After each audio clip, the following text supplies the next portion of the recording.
fat keq nëse bëhet një krahasim mes vitit 2011, 2012, 2013 tani në 6 muajt e parë të vitit 2014 trendet janë shumë tepër negative sa ato që kanë qenë do të thotë në kaluarën, por dua të besoj që është koha kur duhet të ndahet politika nga ekonomia, është koha kur duhet më tepër të kushtohet hapësirë agjendës ekonomike se sa politike dhe dua të besoj që do të dominoj do të thotë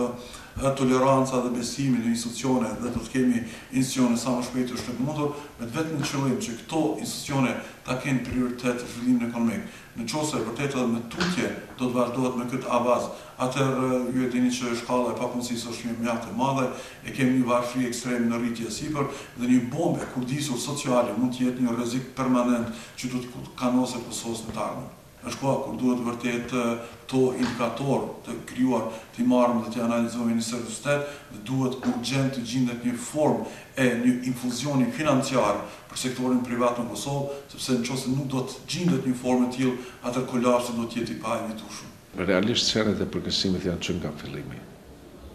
Do të thotë që nga janari kemi rënje të vazhdueshme në të gjitha segmentet. Dhe kjo në bën që megjithatë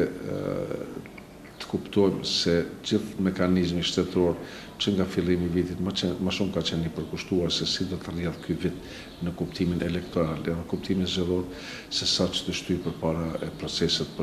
të cilat do të reflektojnë në të mirën e përgjithshme të vendit. Për këtë arsye, sado që është e rëndë, sado që është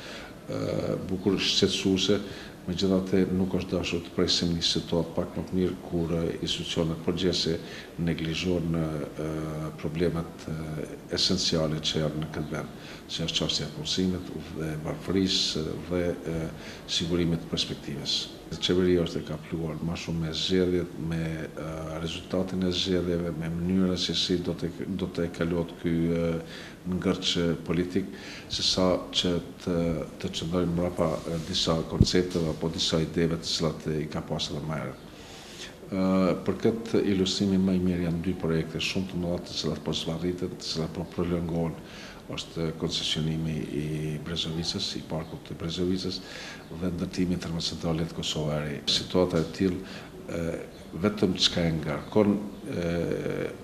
gjendjen në ekonomi, edhe ashtu në gjendjen e përkesuar, e të mos flasim në përgjithësi që ka krijuar një amulli, një konfuzion rreth mënyrës së funksionimit të jetës në tërësi në Kosovë. Ne kam thënë shumë shpesh nuk ka kuptim që rritjen më të madhe ekonomike, tërheqjen normën më të madhe tërheqjes investimeve tuaja kemi pasur para shpalljes pavarësisë se sa që kemi pas shpalljes. Nëse i marrim parasysh secimit e bizneseve në të cilave edhe flasim, atëherë unë me përgjithësi shumë plot mund të them spaku për periudhën 3 mujore që ka pasur një regres, edhe kjo natyrisht lidhet edhe ndoshta me mos iniciimin e shumë projekteve infrastrukturore nga ana e institucioneve qeveritare dhe agjencive tjera shtetërore për shkak të situatës momentale në cilën ndodhemi para edhe pas zgjedhjeve.